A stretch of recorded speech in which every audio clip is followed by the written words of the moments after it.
당시의 유대인들은 복음을 받아들이는 데 있어서 가장 장애가 되었던 요소들 중에 하나가 바로 유대교 그리고 그에 따른 유대주의였습니다. 유대교는 구약의 종교하고는 좀 대비가 되는 유대인들의 종교인데요. 이건 남유다가 바벨론 포로로 끌려갔다가 돌아와서 예루살렘 성과 그리고 성전을 복원할 때쯤 생겨난 종교입니다.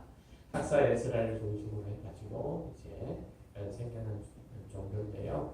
예수님께서 이 공생의 사역을 할 때에도 가장 그 공생의 사역을 방해했던 그런 세력들이 바로 이 유대주의에 심취되어 있던 유대교도들이었는데, 특히 당시에 종교 지도자들이라 지칭되는 이들은 거의 대부분 다 이 유대교의 수장들이었습니다.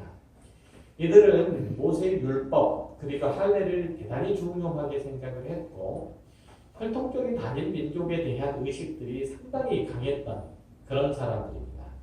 물론 혈통적으로 유대인에 속하지 않으면 어떤 경우에도 유대교에 들어올 수 없었던 것은 아니었지만, 그 종교가 가지고 있는 강렬한 민족주의적인 어떤 성향들 때문에 이방 민족이라도 반드시 이 할례라고 하는 것들을 행해야만 했죠. 이 할례는 유대인들이 민족적인 정체성을 확인받을 수 있는 가장 확실하고도 또 손쉬운 방법이었습니다. 이와 더불어서 유대교를 믿기 위해서는 율법, 즉 토라에 대한 준수를 맹세해야만 유대인 안에 편입될 수 있었어요.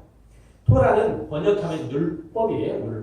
율법인데 우리는 십계명 혹은 십계명이 기록되어 있는 출애굽기 몇 장, 아니면은 여러 가지 의식법이나 제사법, 사회법들이 기록된 레위기 정도를 율법이라고 생각을 하고 있지만, 사실은 모세오경 전체를 다 율법이라고 얘기를 해요. 토라라고 얘기를 한다는 얘기죠. 그러니까 이 토라를 그들의 경전으로서, 유대교의 경전으로서 대단한 권위를 부여하고 있었던 이 유대교인들이 창세기, 그러니까 히브리 말로 베레시트라고 시작되니까 이 창세기 설명에 따라서 자신들의 민족적인 그리고 종교적인 뿌리를 거슬러 아브라함의 그리고 야곱의 그리고 이삭에게 그들 뿌리를 두게 되죠. 그런데 우리와는 달리 이들에게 있어서 그 조상들은 이방 민족과 유대인들을 구분하는 배타적인 기준이기도 하고, 또 자신들의 구원을 확인할 수 있는 보편적인 방법이기도 해요. 자신들이 유대인에 속해 있는가, 유대교에 속해 있는가에 따라서 말이죠. 요한복음 8장 36절에 보면, 그 이하에 보면 예수님과 유대인들 사이에 때 아닌 아브라함 자손에 대한 논쟁이 벌어져요. 이 내용들 보면은 그걸 조금 더 우리가 쉽게 이해할 수 있어요. 한번 볼까요? 그러므로 아들이 너희를 자유롭게 하면 너희가 참으로 자유로우리라. 나도 너희가 아브라함의 자손인 줄 아노라. 그러나 내 말이 너희 안에 있을 곳이 없으므로 나를 죽이려 하는도다. 나는 내 아버지에게서 본 것을 말하고 너희는 너희 아비에게서 들은 것을 행하느니라. 대답하여 이르되 우리 아버지는 아브라함이라 하니 예수께서 이르시되 너희가 아브라함의 자손이면 아브라함이 행한 일들을 할 것이오늘. 유대인들은 아브라함이 자신들의 뿌리인 것, 조상인 것들을 무척이나 소중하고 그리고 가치 있게 여겼죠. 자신들이 섬기는 여호와 하나님이 아브라함에게 처음으로 당신을 계시하셨다는 것과 자신들의 존재와 믿음의 근거인 언약이 아브라함으로부터 시작된 사실 때문에 아브라함인 그들의 민족의 조상으로서 대단히 큰 의미가 있었다는 거죠. 그러니까 이 언약은 유대인들이 고대하고 있는 메시아의 도래를 약속하는 그 기체를 제공하기 때문에도 이들이 아브라함의 언약 가운데 있는 것, 대단히 중요했던 거죠. 그래서 유대인들에게 있어서 이삭은 아브라함의 자녀라고 하는 그 사실, 자녀라는 사실도 그들의 조상 야곱과 연결점을 제공해주기 때문에 아브라함과 이어서 이삭이 중요한 의미를 갖게 되죠. 그들의 직접적인 조상인 야곱이 이삭의 아들로 태어났다는 점은 아브라함의 언약의 연결점 역할을 해요. 그런데 아브라함에게는 지난주에도 잠깐 설명을 했지만 이삭 말고도 하갈 소생의 이스마엘하고 그드라의 소생도 여러 명이 있었어요. 6명이나 된다고 그랬었죠. 있었는데 그들이 다 아브라함의 아들이라는 사실들에는 특별한 것은 없어요.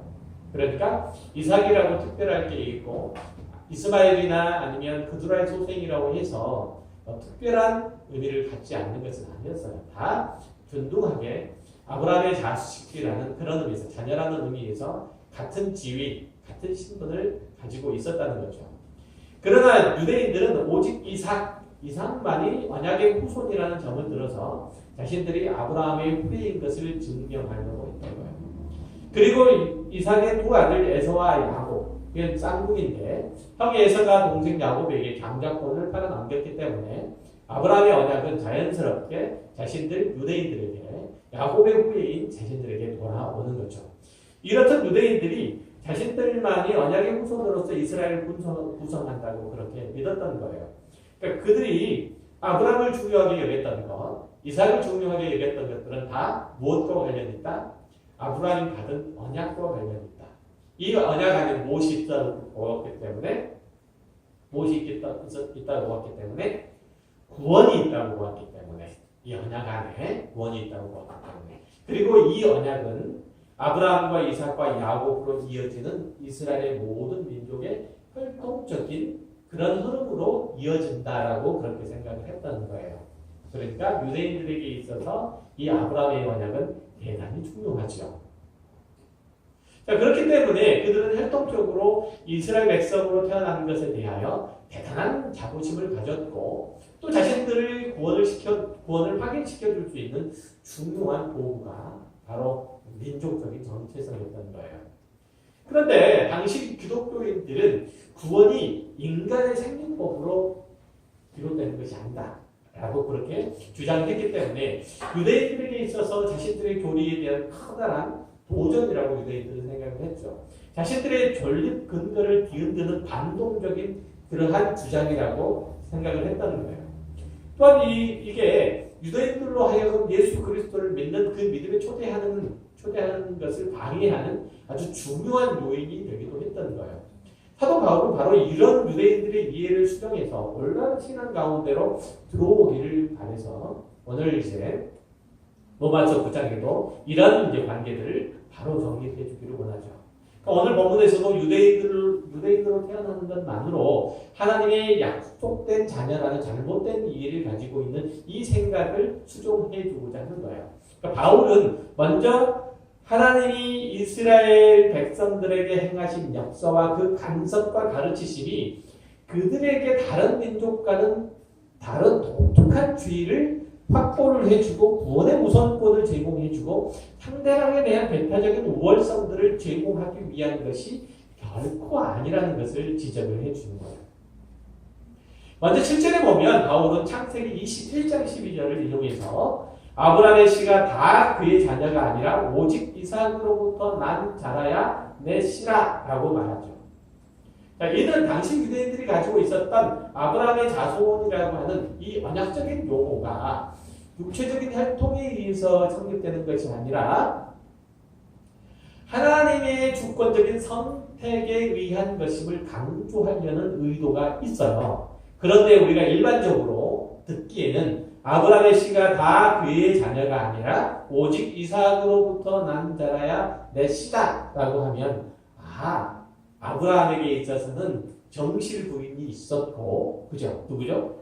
사라라는 정실 부인이 있었고 이 정실 부인에게서 난 이삭만이 이 아브라함의 족통 자손으로서 그 지위를 잘 감당할 수 있는 거구나. 지위를 확보할 수 있는 거구나. 라고 생각을 하지만 결코 그것은 그들의 문화하고는 전혀 달라요. 우리 문화의 얘기지. 그렇죠? 우리 문화적 사고 방식 속에서 이해할 때는 그래요. 그런데 그들에게는 그런 게 없어요. 특별하게. 그러니까 이거는 이제 이스라엘의 육체적인 혈통이 아니라 하나님께서 예정하신 그 예정에 의해서 그 후손, 그 자손이 형성된다는 사실들을 이제 얘기하고자 하는 거죠. 자, 이제 바울의 논지를 따라서 조금 더 이제 깊이 들어가 볼게요. 아브라함이 하나님을 부르시고 믿음의 여정을 시작할 때 그의 스라에는 자녀가 없었어요. 그죠? 조카 롯을 마치 아들처럼 여기고 지내다가 자기 소유가 많아지자 서로 같이 지내는 것이 불가능해져서 거주지를 서로 분리하게 된 거죠. 그때 하나님께서 그에게 나타나셔서 내가 내 자손을 땅의 띠끌처럼 많게 하겠다라는 약속을 주셨어요. 그러나 하나님께서는 이제 아브라함이 나이가 85세가 되도록 자녀를 주시지 않았어요. 왠지. 그러니까 아브라함이 초조하게 생각을 했었다는 거죠. 자기 나이가 늙을 만큼 늙었고 들 만큼 들었는데 아이가 없다는 사실들에 대해서. 그래서 이제 그의 아내 사레죠. 그때 당시만 해도. 사레가 그의 아브라함의 마음들을 알아서 요종 하갈로 하여금 이스마엘을 얻게 하죠. 이것으로 아브라함은 하나님께서 자신에게 행하신 언약이 성취되는 것으로 믿었어요. 이제 자신이 아들을 얻었기 때문에, 그렇죠? 얻었기 때문에 그랬다는 거죠. 왜냐하면 창세기 15장 4절에도 보면 이렇게 얘기하고 있어요.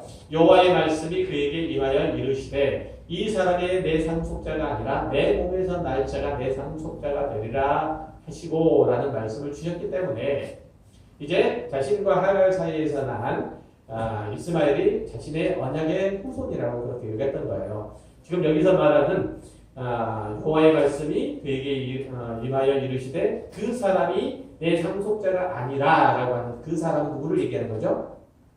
다메섹의 엘리에셀.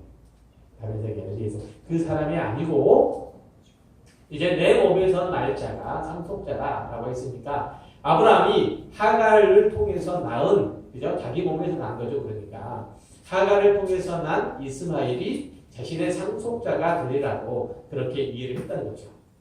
그러나 하나님께서는 이 아브라함의 나이가 99세가 되어서 90세가 된 사라를 통해서 아들을 주실 거라고 말씀을 하셨어요. 하지만 아브라함은 하나님의 말씀에 대해서, 하나님의 이 약속에 대해서 크게 신뢰하지 않고 또 기대도 하지 않았어요. 그와 그의 아내가 이미 아이를 가질 만한 나이가 훌쩍 넘었고 더구나 그에게 있어서는 자신의 사랑 안에서 무럭무럭 자라나고 있는 이스마엘이 있었잖아요. 그렇죠? 이스마엘이 있었어요. 그러니까 이스마엘이라고 해서 자신의 후처의 소생이니까 뭐 소홀하게 여겼던 건 결코 아니에요. 그래서 별로 이제 아브라함의 생각에는 그 기회는 솔깃한 얘기는 아니었다는 거죠. 창세기 17장 17절에 보면 그런 내용들이 있어요. 그런 내용들, 엿볼 수 있는 내용들이 있는데 보세요. 아브라함이 엎드려 웃으며 마음속으로 이르되 100세 된 사람이 어찌 자식을 낳을까? 사라는 90세이니 어찌 출산을 하리요? 하고 아브라함이 이에 하나님께 아뢰되 이스마엘이나 하나님 앞에 살기를 원하나이다. 이렇게 얘기했어요. 여기서 본 것처럼 아브라함은 이스마엘 외에 다른 아들을 얻기를 포기했을 뿐만 아니라 그를 사랑하고 예뻐했기 때문에 다른 아들 얻기를 별로 즐거워하지 않았어요. 이 이스마엘이나 내가 잘 기르고 이 아들이나 하나님의 복 가운데 세워졌으면 좋겠습니다라고 하는 거니까 이스마엘에게 기대를 걸고 있는 거잖아요. 그렇죠? 충분히 그렇게 기대를 걸고 있는. 그럼에도 불구하고 하나님께서는 아브라함에게 다시 언약을 갱신하시고 굳이 이삭을 줄 것을 약속을 하세요. 아브라함이 이삭을 원했어요? 아니요, 원치 않았어요. 그다지 원치 않아요. 그렇지만 아브라함에게 이삭을 줄 것을 약속해요. 18절에 보면 하나님이 이르시되 아니라 내 아내 사라가 내게 아들을 낳으리니 너는 그 이름을 이삭이라 하라. 내가 그와 내 언약을 세우리니 그의 후손에게 영원한 언약이 되리라. 자, 하나님께서 아브라함에게 이삭을 주신 것은 그의 정실 부인으로부터 대를 잇게 해서 이른바 아까 얘기했던 것처럼 적통승계를 하고자 함이 아니에요. 않고 이거는 유교 문화 속에 젖어 있는 우리의 관념일 뿐이라는 거예요. 이삭이 아브라함에게서 태어나야 되는 그런 이유는 뭐냐면 하나님께서 그와 맺으신 언약 때문이에요. 언약 때문에.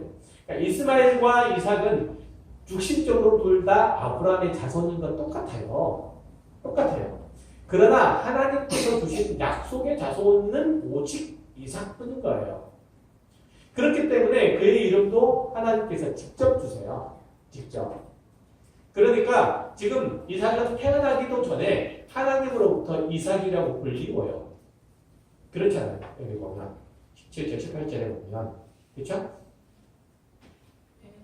또 있잖아요. 내 아내 사라가 내게 아들을 낳으니 너는 그 이름을 이삭이라 하라. 이렇게 얘기하잖아요. 이미 이삭이라는 그 이름을 갖게 된다 이런 얘기. 태어나기도 전에.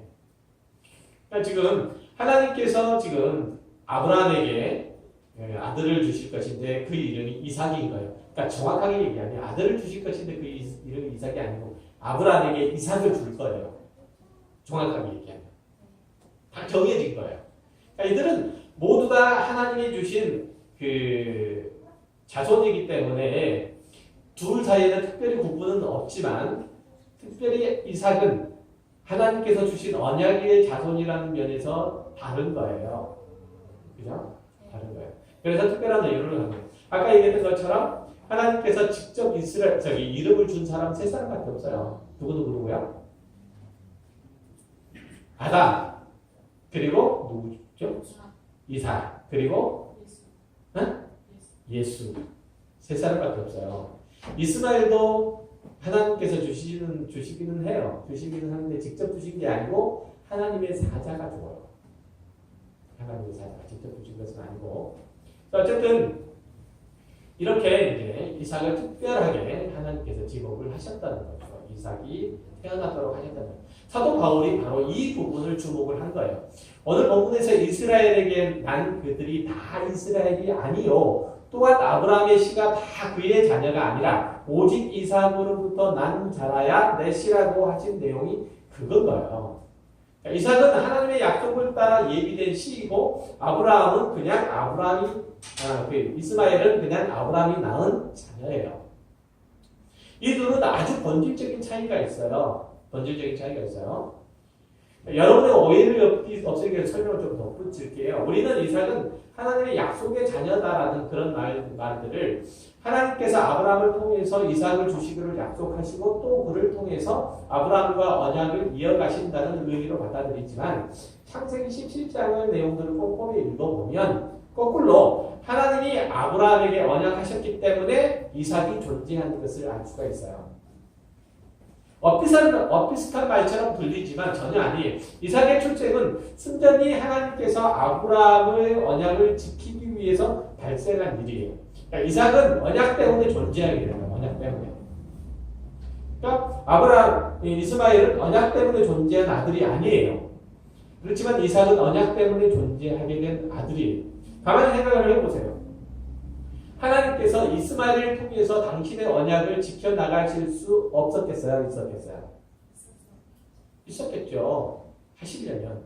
충분히 그러실 수 있으셨어요. 더군다나 하나님은 하갈이 임신했을 때 내가 내 씨를 크게 번성해 그 수가 많아질 수 없게 하려고 말씀하세요. 그렇죠? 하갈을 통해서 낳은 이스마엘에게도 큰 민족을 이루겠다는 그 약속을 해 주시는 거예요. 그러면은 아브라함에게 약속한 그 약속의 내용이 그렇게 지금 누구에게 이어져 가고 있는 거예요? 이스마엘에게 이어져 가고 있어요. 그런데 이 약속은 하나님께서 애초에 했던 아브라함의 언약의 내용과 다른 거예요. 다른 거예요. 왜냐하면 그가 하나님께서 준비한 씨가 아니라 아브라함이 낳은 아들이기 때문에 그래요. 반면에 이삭은 물론 아브라함이 낳은 자녀이기는 하지만 하나님께서 언약을 위해서 직접 준비한 씨예요. 아까 반복적으로 얘기했지만 창세기 17장 20절 레아를 보면은 이스마엘에 대하여는 내가 내 말을 들었나니 내가 그에게 복을 주어 그를 매우 크게 생육하고 번성하게 할지라 그가 12두명을 낳으리니 내가 그를 큰 나라가 되게 하려니와 내 언약은 내가 내년이 이 시기에 사라가 내게 낳을 이삭과 세우리라 이렇게 얘기하잖아요. 이렇게 구분이 되잖아요. 지금 그죠? 그러니까 이삭은 언약을 위해서 준비한 자녀예요. 그죠? 언약은 그런 의미에서 아주 특별하게 구분이 되는 거예요. 그러니까 이스마엘에게 복을 주시나요? 안 주시나요? 주시잖아요. 똑같이. 그렇지만 이삭에게 주시는 이 복과는 근본적으로 달라요. 그죠? 이삭은 아브라함과 사라가 하나님의 은혜로 기적적인 방법으로 낳은 아들이 아니라 하나님이 죽은 자와 같은 이들을 통해서 아브라함을 통해서 이삭을 구성하신 거예요. 명백하게 얘기하면 이 이삭이라는 아들은 아브라함이 낳은 게 아니고 하나님께서 사라의 뱃속에서 하나님께서 만드신 아들이에요. 정확하게 얘기해요. 그러니까 아까 얘기했던 것처럼 이삭은 믿음이 훌륭한 아브라함에게 하나님께서 선물로 주신 본초 소생이나 아니면 적통장자가 아니라 말이죠. 그는 아브라함의 언약의 표상이고 신체예요. 이삭은. 그러니까 하나님께서는 아브라함의 아내 사라가 임신하자 그를 통해서 언약을 이루시고자 불러낸 자가 아니라는 얘기예요.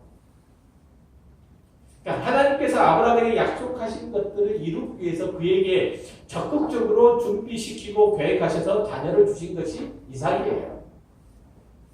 그러니까 수동적으로 발생한 일들에 대해서 하나님께서 의미를 부여하시고 거기에다 언약을 집어넣으신 게 아니라는 얘기예요. 이해하셨어요? 자, 하나님께서는 아브라함의 여러 아들 중에서 누가 그 언약에 충실할 것인가, 누가 하나님의 말씀에 더 순종할 것인가 라는 것들을 고민한 끝에 이삭을 골라내신 것이 아니라 처음부터 그 언약을 위해서 준비시킨 자가 이삭이에요. 그러니까 11서 11장 11절에 보면 이렇게 얘기하거든요. 믿음으로 사라 자신도 나이가 많아 단산하였으나 잉태할 수 있는 힘을 얻었으니 이는 약속하신 일을 믿으신 줄 알았습니다. 이러므로 죽은 자와 같은 한 사람으로 말미암아 하늘의 허다한 별과 또 해변의 무수한 모래같이 많은 후손이 생육하였느니라. 하나님께서 죽은 자와 같은 아브라함을 통해서 아브라함과 그의 아내를 통해서 그 약속을 이루신 목적은 그 일을 행하시는 이가 어떤 분이신 줄 알게 하려 함이라고 그렇게 말하고 있는 거예요.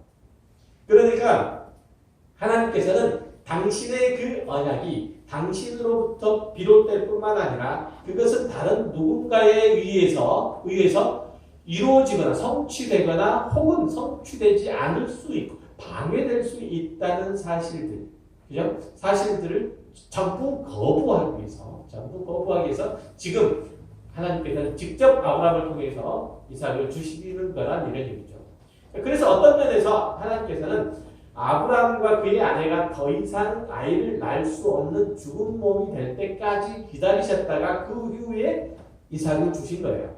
그래서 이 아이가 하나님께서 준비한 자임을 밝혀주셨다는 거죠. 그렇죠? 그러니까 인간의 생육법을 통해서 아이를 낳을 수 있는 그때는 아브라함이 낳을 수 있는 이삭이 아니라 이스마엘밖에 없었어요. 인간의 생육법은 불가능할 때 이게 하나님의 일들이다. 하나님의 역사다라고 하는 그러한 이해가 모두 다에게 가능해질 때 모두 다가 그런 사실들의 동의를 할 때에 하나님께서는 아브라함을 통해서 이삭을 주신 거라 이런 얘기죠. 그래서 13절에 보면 이 사람들은 다 믿음을 따라 죽었으며 약속을 받지 못하였을 때 그것들을 멀리서 보고 환영하며 또 땅에서는 외국인과 나그네임을 증언하였으니 그들이 이같이 말하는 것은 자기들이 본향 찾는 자임을 나타내니라라고 말하죠. 그러니까 아브라함과 이삭과 야곱은 이 약속이 정확하게 성취됨을 보지 못했어요, 사실은. 그렇죠? 하나님의 언약이 성취됐는데 왜냐하면 이들은 모두 그 약속을 이루는 당사자가 아니었기 때문이에요. 그러니까 보고 안 보고는 그들에게 있어서는 중요한 게 아니에요. 약속의 당사자면 그 약속이 성취되는 거 봐야 돼요, 안 봐야 돼요? 당연히 보죠. 약속이 성취되는 것이 불가능하면 약속의 성취자는 거짓말장애가 되는 거잖아요. 그러니까 능력이 없는 자가 되거나. 그렇지만 약속의 성취자가 아니기 때문에 단지 믿음으로만 보기만 하게 되는 거죠. 그러니까 수동적으로 믿음이라고 하는 것들을 붙잡고 외국인 나그네라는 신분으로 죽을 수밖에 없었던 거예요. 그러나 하나님께서는 언제나 이 언약의 주체로서 그의 후손들을 하늘의 허다한 별과 같이 바다의 무수한 모래와 같이 많게 하신 거예요. 이것은 하나님의 작정에 따라서 신실하게 구원 계획이 이행된 결과로서 지금 우리에게까지 적용되는 거예요. 그러니까 지금 저는 이 얘기를 하고 싶은 거예요. 자꾸만 이삭을 얘기하는 것은. 지금 이삭의 후예가 지금 누구란 얘기예요? 이삭의 자손이 우리라는 거예요. 우리라는 거. 로마서 9장에서 바울이 약속의 자녀인 이삭을 주목한 이유가 바로 하나님께서 사라에게서 이들을 준비하셨기 때문이에요. 이런 사실들은 결국은 아브라함의 실제적인 언약의 성취자인 예수 그리스도에게로 소급이 되죠. 그러니까 그러니까 갈라디아서 3장 16절 우리가 잘 아는 것처럼 이렇게 얘기하죠. 갈라디아서 3장 16절 이 약속들은 아브라함과 그의 자손 그 자손에게 말씀하신 것인데 여럿을 가리켜 그 자손들이라고 하지 아니하시고 오직 한 사람을 가리켜 내 자손이라 하셨으니 곧 그리스도라. 자, 하나님께서는 아브라함의 언약의 궁극적인 성취자로 누구를 부르신가요? 누구를 부르셨다는 거예요? 얘기죠. 아브라함의 궁극적인 언약의 성취자로 누구를 부르셨다는 거예요? 예수 그리스도로 보내셨다는 거예요. 그죠? 그러니까 아브라함의 언약의 성취자는 여럿이 아니고 예수 그리스도 혼자 하나라는 얘기죠. 그런데 마치 하나님께서 아브라함의 언약을 성취시키기 위해서 미리 이삭을 준비하셨던 것처럼 창세 이전부터 그 아들을 보내실 계획을 세우시고 때가 참에 그 아들을 바로 이삭의 씨, 아브라함의 씨로 주신 거예요. 아브라함의 씨로. 그죠? 그러니까 또 하나의 실제적인 이삭으로 주신 거라 이런 얘기예요. 약속의 자녀로 주신 거라 이런 얘기예요. 그죠? 하나님께서는 눈에 보이는 이삭을 지금 언약의 씨로 주셨다는 것처럼 궁극적인 그 실체로 예수 그리스도를 보내셔서 그로 하여금 아브라함의 언약을 성취하도록 하셨다는 거예요. 그러니까 예수 그리스도 안에 있는 모든 이는 그로 말미암는 언약의 성취자가 더불어 되는 거죠. 그렇죠? 그래서 하나님께서 창조 이전부터 계획하시고 있는 그 모든 일들이 아브라함을 통해서 터가 바뀌고 그리고 그 약속의 후손을 통해서 무르익어서 예수 그리스도로 열매를 맺힌 거예요. 그러니까 이는 예수 안에서 부르심을 받은 모든 그리스도인도 똑같이 적용된다는 얘기죠. 그러니까 우리는 예수 그리스도 안에 있기 때문에 예수 그리스도와 똑같이 적용이 되는 거예요. 그러니까 우리는 하나님께서 먹주시고 그분의 형상을 따라서 회복해 하시고 그분의 영광 속에서 영원히 함께 거하기 위해서 선택되고 작정되고 또 계획되고 그 기쁘신 뜻을 따라서 태어난 자들이에요. 그러니까 모든 그리스도인은 하나님께서 그 크신 능력의 능력과 깊은 은혜들과 넓은 사랑으로 이 세상이 있기 전부터 준비된 자란 얘기예요. 마치 누구처럼? 예수 그리스도처럼, 마치 누구처럼? 이삭처럼. 이삭이 태어나기 전부터 약속의 자녀로 준비되었던 것처럼 예수 그리스도께서 그 약속을 성취할 자로 창세 이전부터 준비되었던 것처럼 우리 역시 약속의 후손으로 언제부터 창세 이전부터 준비되었다고 얘기하고 있는 거예요. 여기 있는 저와 여러분들이 다 그렇게 이 자리에 앉아 있다고 얘기를 하고 있단 말이죠. 우리는 하나님께서 구원을 주시기로 작정된 숫자들을 마구잡이로 긁어 모으시는 중에 얻어 걸린 사람들도 아니고 하나님께서 이 사람 저 사람 능력 있고 쓸모 있는 사람들, 힘 있는 사람들을 설득하다가 거절당해서 우리 같은 사람에게까지 차지가 돌아온 것도 아니에요.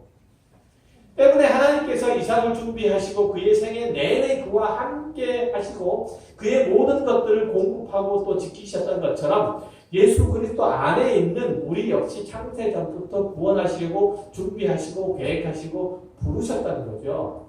그렇기 때문에 그 부르신 자들을 영원토록 보존하시고 하나님의 의와 진리로 새롭게 해가시기를 기뻐하신다는 얘기예요. 그것은 우리뿐만 아니라 아브라함의 언약 안에 있는 모든 자에게 다 동일하게 해당이 된다는 얘기죠.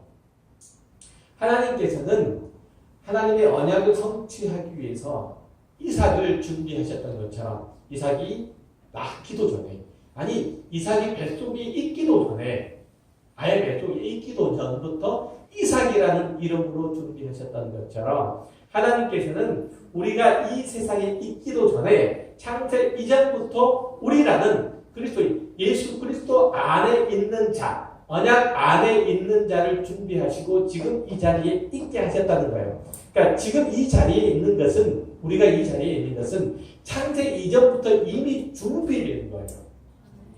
이미 계획된 거라는 얘기죠. 이미 그것이 성취되기로 그렇게 작정되어서 지금 이 자리에 있는 거라는 얘기죠. 우리가 그냥 막연하게 오늘 할 일이 없어서 이 자리에 오는 것도 아니고 다른 일들을 하다 보니까 이 일들도 해야 될 것 같아서 온 건 아니잖아요. 하나님께서 이 자리에 있도록 하나님께서는 그토록 준비하셨다는 얘기죠. 그러면 이삭과 야곱의 후예인 이스라엘은 어떤가? 우리가 바로 약속의 후손이라면 그러면 육체적인 이스라엘은 어떤가? 하나님께서 그 자손들을 구원하시기 위한 계획들은 예나 지금이나 한치의 오차 없이도 진행되었고 거기에 실패도 없고 또 거기에 중간에 그만두시는 적도 없죠. 거기에 중간에 그만두시고 선 터신 적도 절대로 없다는 얘기예요. 다만 6절에서 이미 언급된 것처럼 이스라엘에게서 난 자가 모두 영적인 이스라엘이 아니라는 거죠. 영적인 이스라엘에 속한 자가 아니라는 거예요. 그러니까 이스라엘 백성, 육적인 이스라엘 백성은 혈통적인 이스라엘 백성이라고 해서 그들이 다 참 이스라엘, 약속의 자손으로 그렇게 존재하는 것은 아니라는 얘기죠. 이미 이삭에서 확인했던 것처럼 그는 하나님의 언약 아래에 있었기 때문에 구원의 원총을 입었고 따라서 그의 씨도 모두 언약 아래에 있어야 하는 거죠. 다시 말해서 육체적으로 이삭의 후손이기 때문이 아니라 언약적으로 아담의 후손이어야 이스라엘이 되는 거예요. 알겠어요? 그러니까 이스라엘, 육체적인 모든 이스라엘, 지금 예수님 당시나 지금 구약에 언급되어 있는 모든 이스라엘 당시에 이스라엘이라는 존재가 있으면 이들 중에 진짜 이스라엘, 약속의 후손이 있는가 하면은 그렇지 않은 혈통적으로만 이스라엘이 있단 말이죠. 그죠? 그거예요.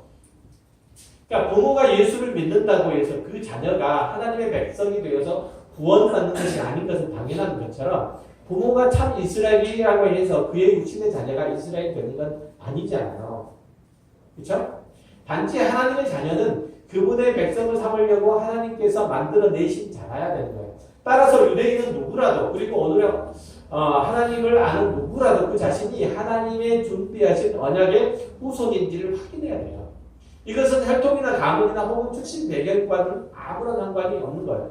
갈라디아서 4장 27절에 이렇게 얘기하죠. 그래서 기록된 바 잉태하지 못한 자여 즐거워하라. 상고를 모르는 자여 소리질러 외치라. 이는 홀로 사는 자의 자녀가 남편이 있는 자의 자녀보다 많음이라 하였으니 형제들아 너희는 이삭과 같이 약속의 자녀라. 자, 이 말씀은 스스로 이스라엘이라고 자취하는 유대인들에게 비해서 이방에서 약속의 자녀들이 더 많을 것을 드러내준과 동시에 이 글을 받고 있는 갈라디아 교인들, 교회 성도들이 즉 약속의 외인이었던 이방인들이 언약의 자손으로 들어올 것을 말하고 있는 대목인 거예요. 그러니까 하나님께서 죽은 아브라함의 몸에서 그리고 태가 닫힌 이미 닫혀 있는 사라의 몸을 통해서 이삭을 준비하셨던 것처럼 아무런 가능성이 없어 보이는, 아무런 능력이 없어 보이는, 아무런 자격이 없어 보이는 조건조차도 아무것도 갖추지 않는 이방인을 통해서 언약의 후손으로 그들을 부르신다는 얘기죠. 이게 하나님이시라는 얘기예요. 그래서 하나님께서는 없는 것을 있는 것으로 부르시는 하나님이라고 보통 얘기해요. 에베소서에서는 그래서 우리의 구원을 어디로 끌고 가냐면 에베소서 1장에 보면 그렇게 얘기하잖아요. 창세 이전에 우리로 향해 가요. 다시 말해서 하나님께서 우리가 어떤 것도 하기 전에 누구 아래서 태어나기 전에 어떤 공로나 과오도 저지르기 전에